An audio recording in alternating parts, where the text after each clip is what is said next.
Kebakaran ini melanda sebuah toko sembako yang juga berjualan bahan bakar minyak atau BBM milik Kuswari di Desa Sumbersari, Kecamatan Ngambur, pesisir barat pada Sabtu malam. Banyaknya material yang mudah terbakar seperti plastik dan BBM membuat api cepat membesar, meludeskan toko berikut isinya. Warga dan petugas dari BPBD bergotong royong memadamkan api. Meski tidak menimbulkan korban jiwa, namun satu unit motor serta pemilik toko bernama Kuswari terluka saat berusaha menyelamatkan isi toko. Korban menderita luka bakar di kakinya. 2 unit mobil pemadam diturunkan ke lokasi kejadian. Kebakaran baru bisa dipadamkan setelah 2 jam kemudian. Itu ada orang jelas, Pak. Mbak, kita belum ketahuan karena masih panas gitu kan, kita takut juga ya. Iya. Takut juga kena. Tapi kalau kerabatnya keluar semua kan?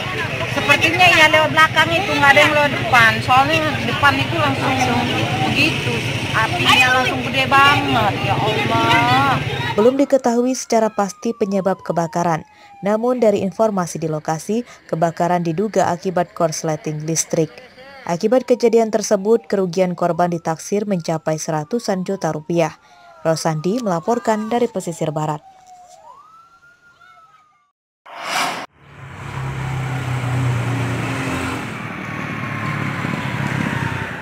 Waspadalah pencurian di tengah masa pandemi COVID-19 marak terjadi. Tidak hanya menyasar tempat usaha dan rumah, namun para pelaku juga menyasar tempat ibadah.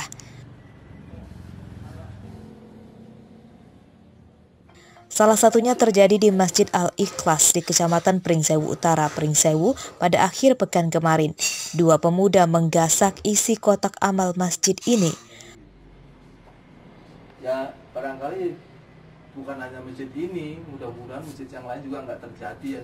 Pencurian itu terekam kamera pengawas CCTV yang dipasang di lingkungan masjid. Pelaku mendongkel kotak amal yang diletakkan permanen di dalam masjid. Kotak amal itu kemudian dibawa kabur.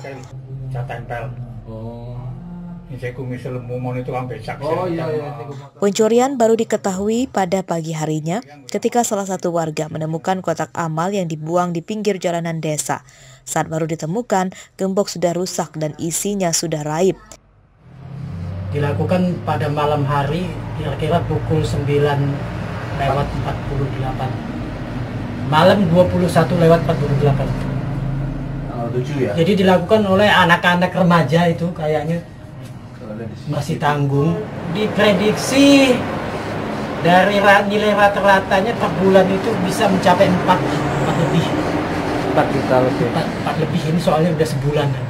Sejauh ini belum diketahui persis jumlah uang di dalam kotak amal yang dicuri pelaku.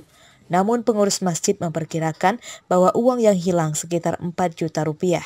Pencurian di Masjid Al-Ikhlas Pringsewu Utara ini telah dilaporkan ke polisi. Andri Kurniawan melaporkan dari Pringsewu.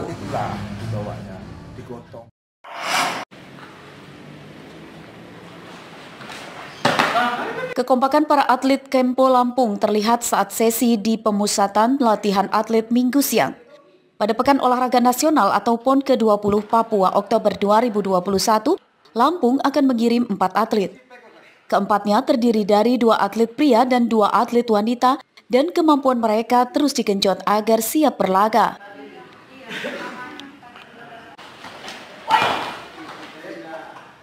Selain latihan fisik, mereka juga terus berlatih teknik khusus. Para atlet merasa siap setelah mendapat pelatihan khusus sejak awal 2020 lalu.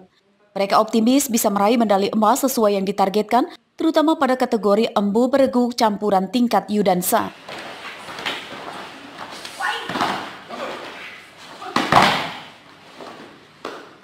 Teknik ya untuk sejauh ini dari Januari 2020 sampai sekarang itu masih latihan fisik dan teknik. Kalau untuk fisik itu seperti apa sih pelatihannya? Ya kita kalau untuk fisik itu dilatih sama KONI kita. Jadi pembentukan fisiknya ya seperti nge-gym, terus itu lari segala macam. Kalau untuk teknik sendiri? Kalau untuk teknik ya kita di Kempo kan di Embu itu ada 6 trik ya. Jadi setiap triknya diulang-ulang terus gitu. Menurut pengurus Provinsi Persaudaraan Sorinzi Kempo Indonesia Lampung, keempat atletnya dipersiapkan untuk meraih target 2 medali emas. Masuk ke dalam teknik. Dan kebetulan di KONI disiapin fasilitas kayak vitamin, dokter, mesis. Jadi kalau ada kendala langsung ke KONI. Cuman persiapan mereka sehat sekarang. Ini optimis kalau kita medali emas? Optimis. Selama kita bisa nggak down gitu. Musuh terberat kita diri kita sendiri. Olahraga Kempo merupakan olahraga bela diri dengan permainan tangan. Keempat atlet Kempo Lampung yang akan bertanding pada PON Papua adalah Hendy Friskiandi, Vini Febriani, dan Destri Anggraini. Arsadi Saputra melaporkan dari Bandar Lampung.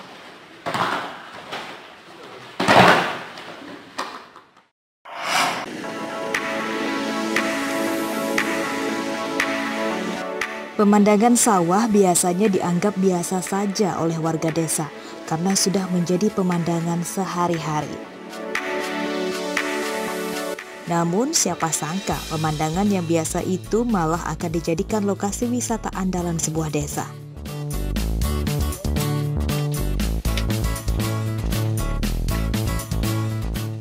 Rencana memanfaatkan keindahan alam persawahan untuk wisata akan diwujudkan pihak Desa Sumber Agung, Kecamatan Rawapitu, Tulang Bawang. Rencana itu coba mereka wujudkan dengan sudah membangun sebagian infrastrukturnya.